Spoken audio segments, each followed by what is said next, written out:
But then for the people that actually do have platforms, to use that to squander our opportunity to actually get people on board because Democrats aren't succeeding at whatever purity tests have been imposed is just not how politics works. It's like we have to get over this idea that our politicians are our spiritual leaders or are our spouses or partners or need to be perfect in some way. They're not. They are vehicles to get us closer to where we want to go and nothing more. Pals, I think you're really going to enjoy this video. If you do, please hit the like and subscribe button and comment button. It really helps out.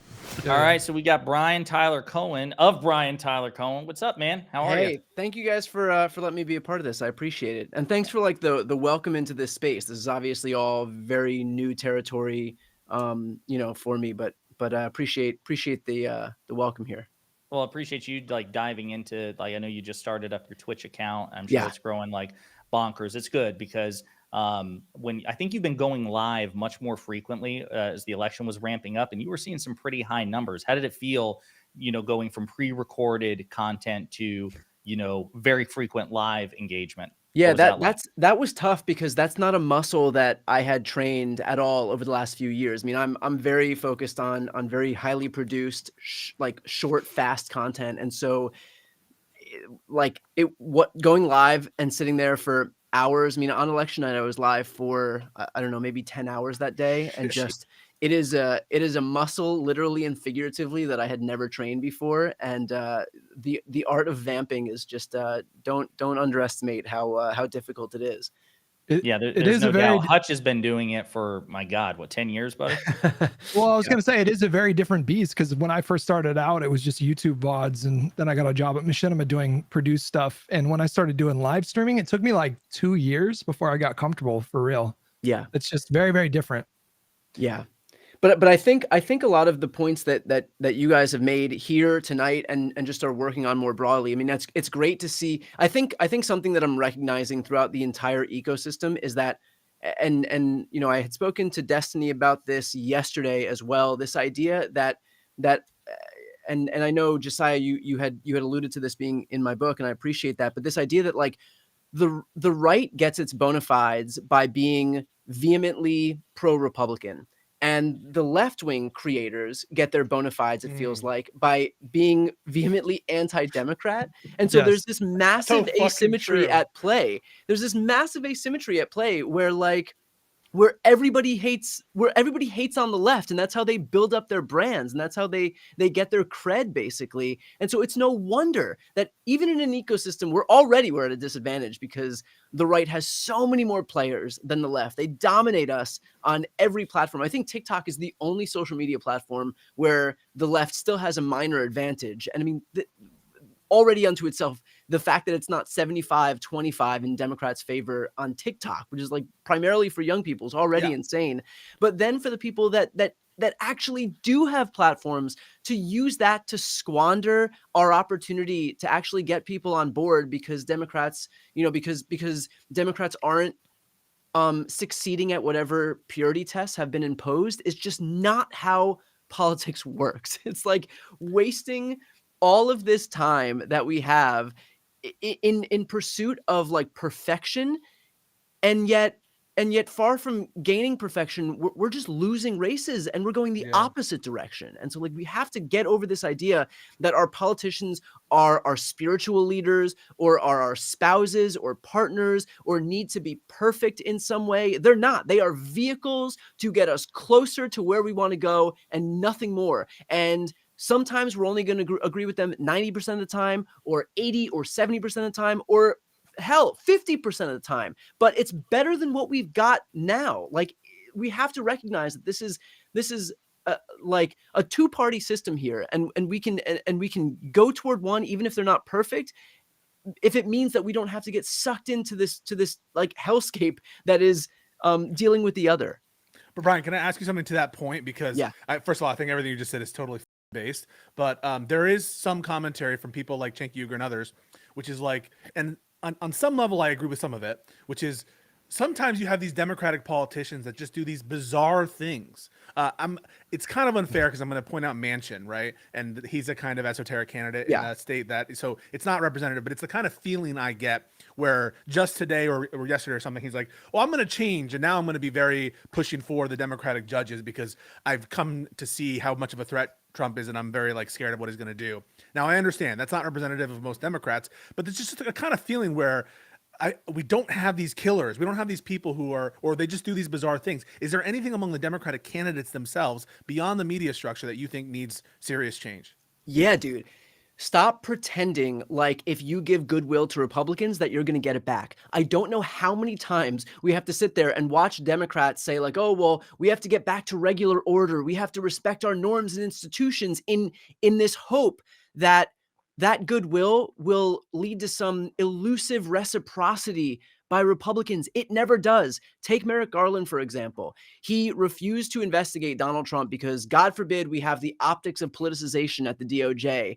And I guess he did that because he, again, wanted to confer this idea of not seeming too partisan. Well, what did the Republicans do? They claimed the DOJ was weaponized anyway. They literally started a subcommittee on the weaponization of government. And so we gained no goodwill by virtue of refusing to investigate Donald Trump for the first 2 years before Jack Smith was ultimately appointed the special prosecutor. But we gained no goodwill. And in fact, far from gaining any goodwill, far from being able to gain some benefit from Republicans, they did the exact same thing, if not worse, than if Merrick Garland had just barreled ahead with this investigation into Trump anyway. So this idea that we have to give goodwill to Republicans and then get it back is so backwards and so blind to the reality on the ground right now that I mean, to your exact point, we do need Democrats who are going to recognize the fight that we're in, meet this moment with the urgency that it deserves, and actually fight back instead of trying to usher in some bygone era of bipartisanship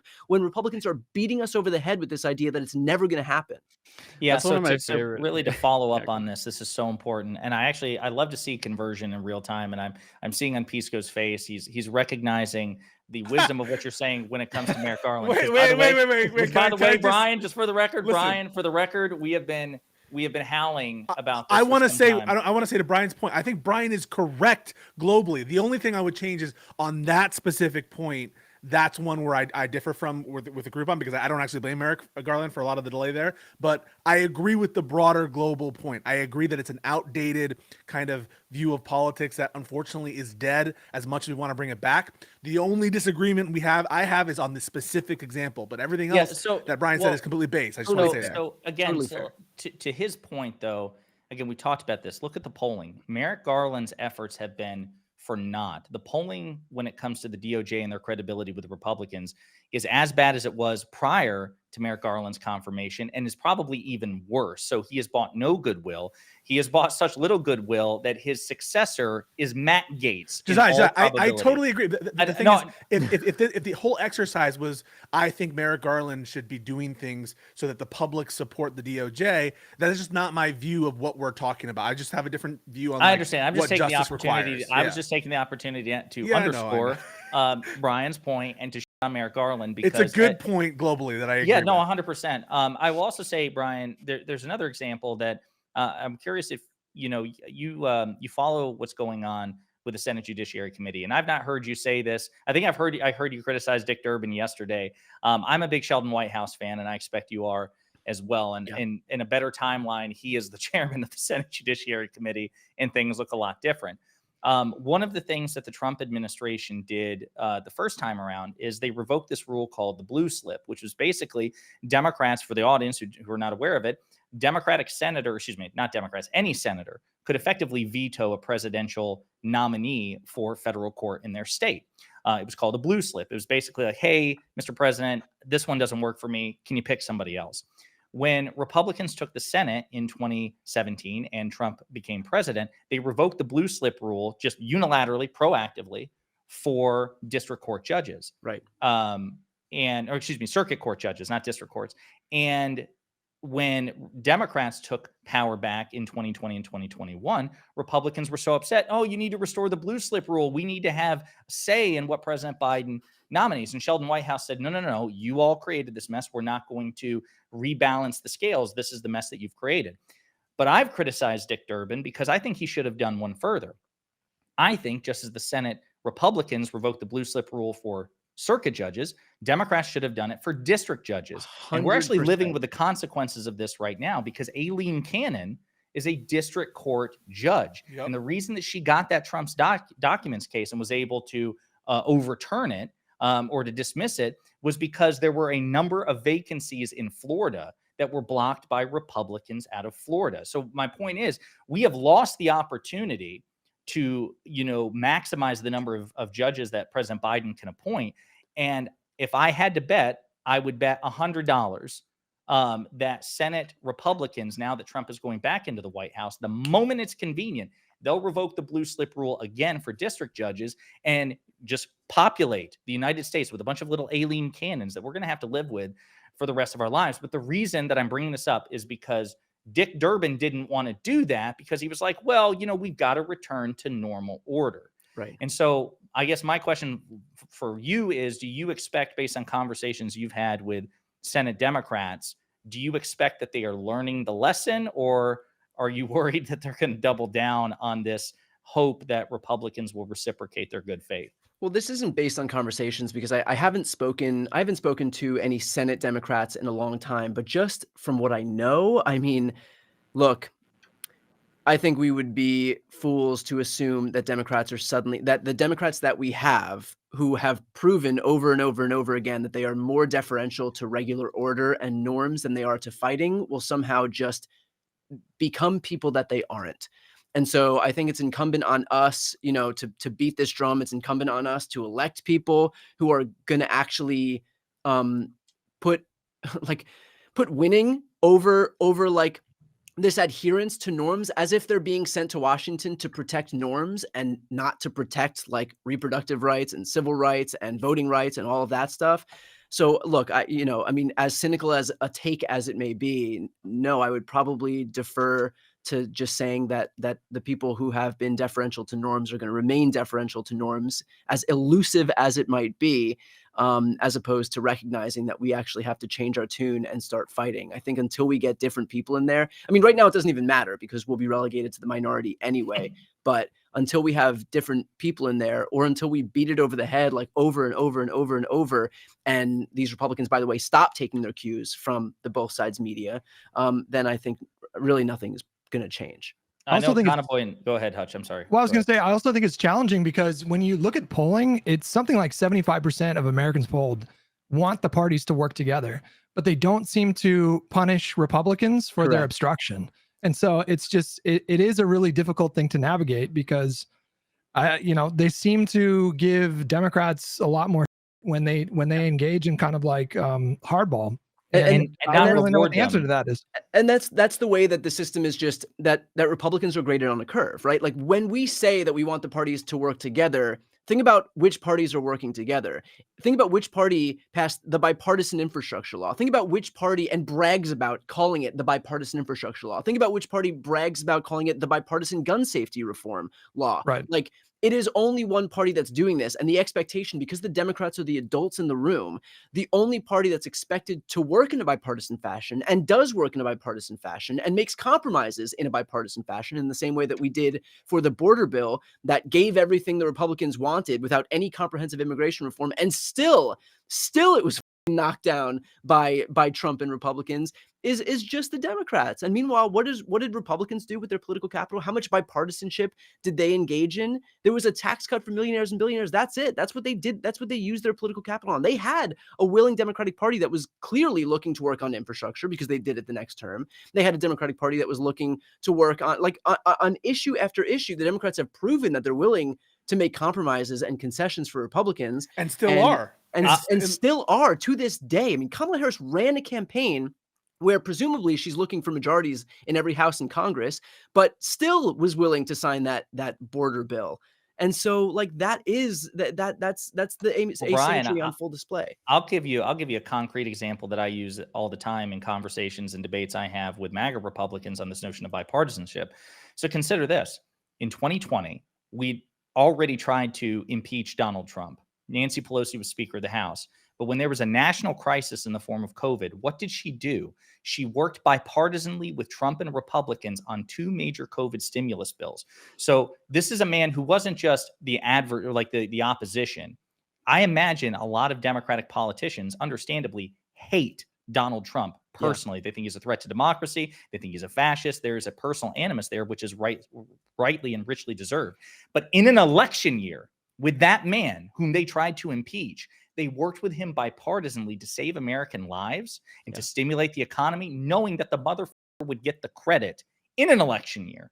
So not that Democrats are perfect, but this idea that, well, neither side wants to work together. To your point, not only do we have all of President Biden's bipartisan accomplishments for which he was not rewarded at all, we actually have concrete proof of Democrats reaching across the aisle with Trump when he was president. There's no question that one party is objectively superior to the other when it comes to concrete. I mean, Fetterman is saying he's going to vote for Oz as long as Oz promises to maintain funding. Dude, Jared Polis on Twitter is having one of the most insane meltdowns I've ever seen in my life, because he's one of these weird Democrats that apparently like is okay with RFK. I don't know what's going on with certain Democrats. I mean, the interesting thing about the bipartisan stuff is like you will hear some people that are like, oh, like the reason why Democrats lost the election is because of the woke, policies and the radical left wing. And it's like, guys, I don't think a campaign could be more optimally structured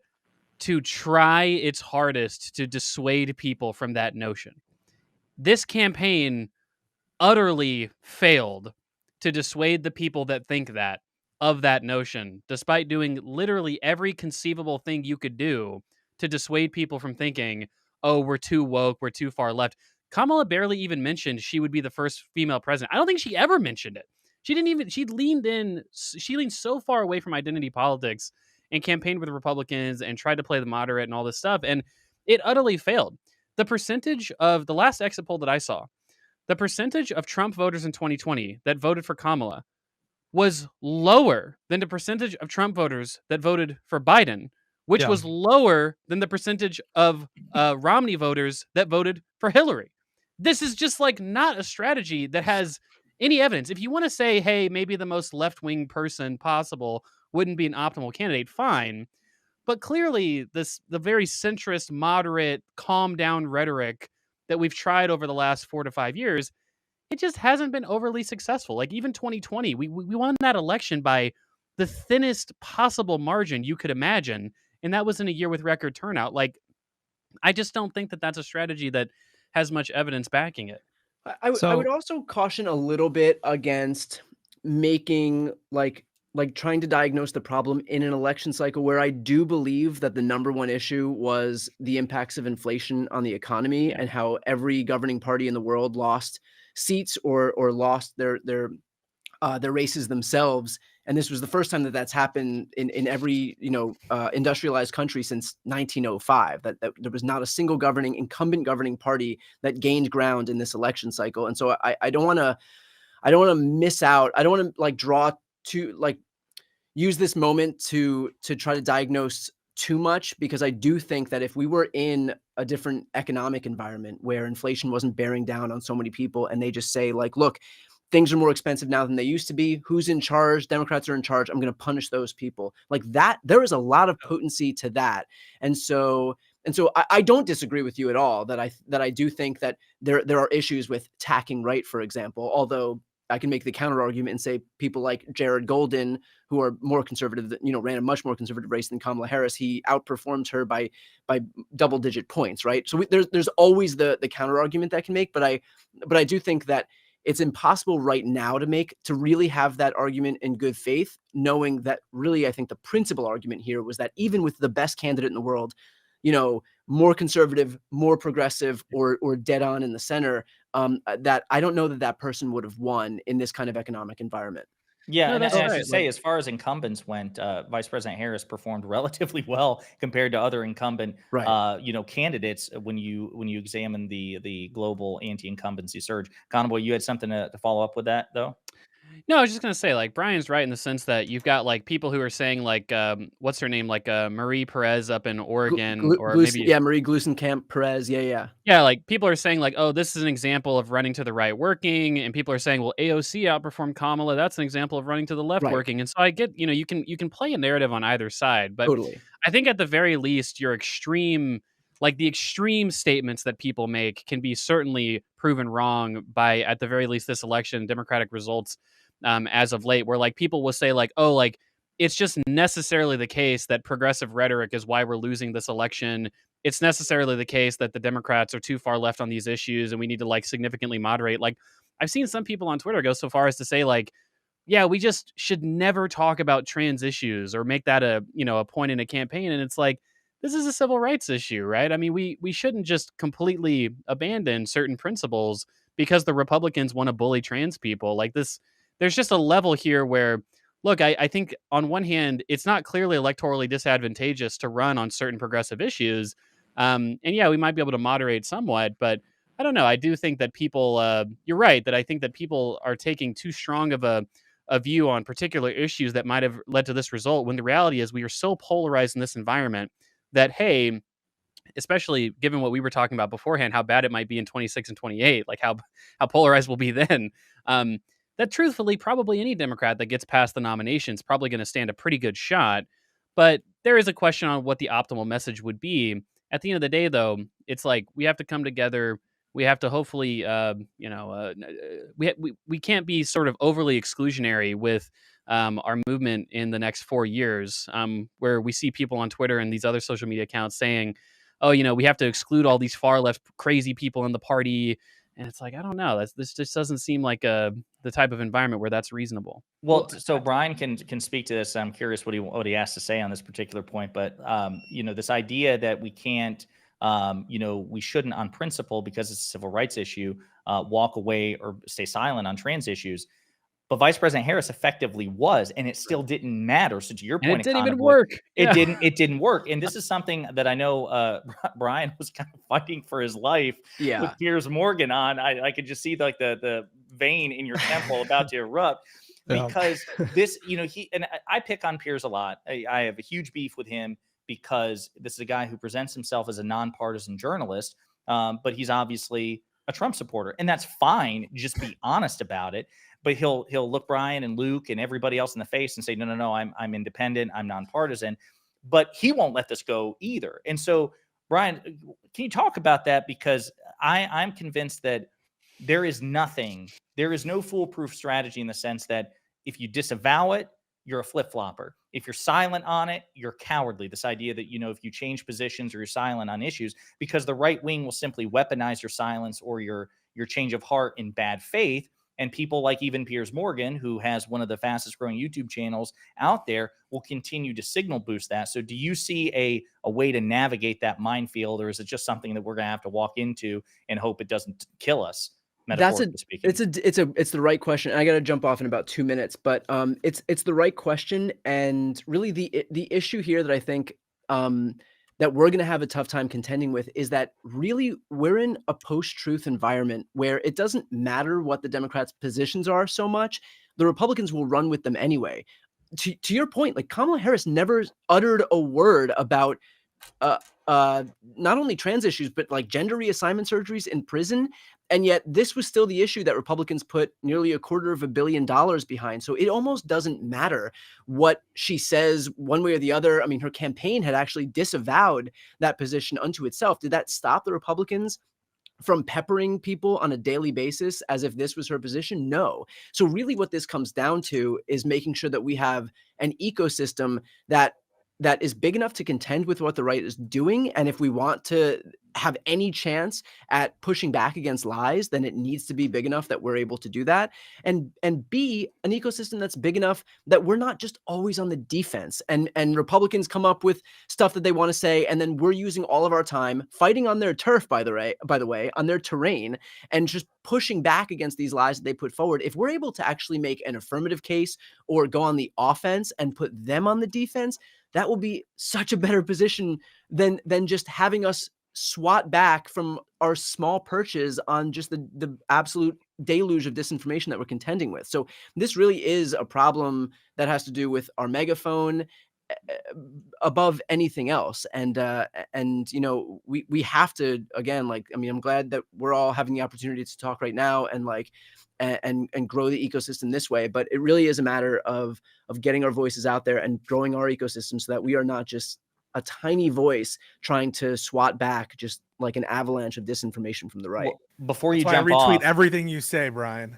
Everything. Before you jump off on that score, like that's a good segue. Are you in a position to like pitch Chorus or to talk about Chorus a bit before you hop off? Because Chorus is just one small step that we're taking to basically raise money for and elevate the voices of a bunch of left-wing creators. And the raising money means that there is dedicated staff that can do editing, that can do research, that can do booking for people. There's also people who can teach folks who are maybe just on YouTube how to go over to TikTok, who are on TikTok how to go over to Instagram, and like build multi-platform approaches to all of this.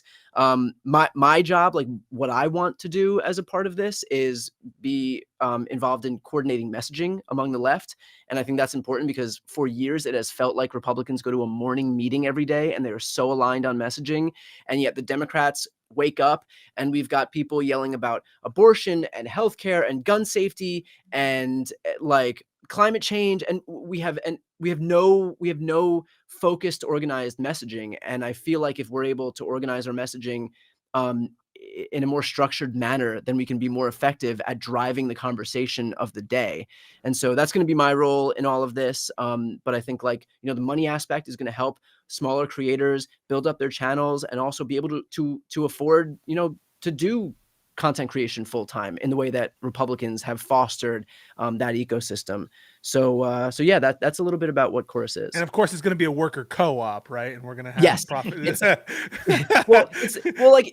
It's true though, like in the sense that a lot of these people are going to, I mean, everyone's going to maintain their own specific channels, and that's the point. Like the point isn't to just basically combine everybody into one narrow channel that might just reach a certain demographic. We want people to have their own channels. This way they can continue reaching their own specific demographics. And some people might have younger audiences. That's great. We don't want to exclude people by virtue of just streamlining everything and just reaching one specific demographic. So it's good that people have separate channels that exist in the ecosystems. Brian, of course, we have to ask after the whole tenant media thing. Russia will not be involved in this enterprise. No. Unfortunately, no $100,000 checks per video. But I think we'll, I think we'll have to survive without that. So I'm not ruling that out personally. He doesn't speak for me. I'm putting his link in my chat and in Hutch's chat. So please give Brian a follow. Yeah, and this will be on the VOD. Well, thank you guys again. I appreciate it, and definitely want to do this more if you guys are down. Hell yeah, absolutely, man. And appreciate all that you do. Check out We Are Chorus. Check out Brian Tyler Cohen's channel. And Shameless, which again, was that 2 months ago? When did that drop? Yeah, I think it was in August, which feels like a lifetime ago. So. Forward written by none other than Jamie Mother Raskin. I mean, that's something, bro. So I appreciate it. Yeah. Thank you. All right, guys. I'll talk to you soon. Thanks. Thanks, Brian. Bye.